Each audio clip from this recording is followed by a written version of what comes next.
says, I give you wisdom. I give you knowledge. Because you have not. You didn't ask for things. This takes us into Matthew. That verse. Ask ye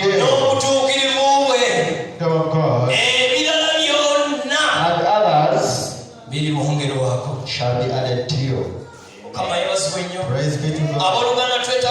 We need to separate things. The kingship is not, but the honors of the world, but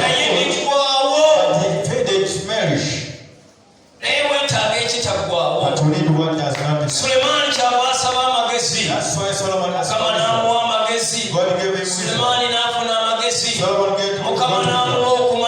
Was given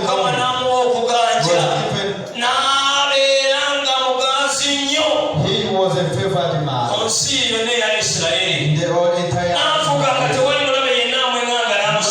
could win him. No enemy could win him.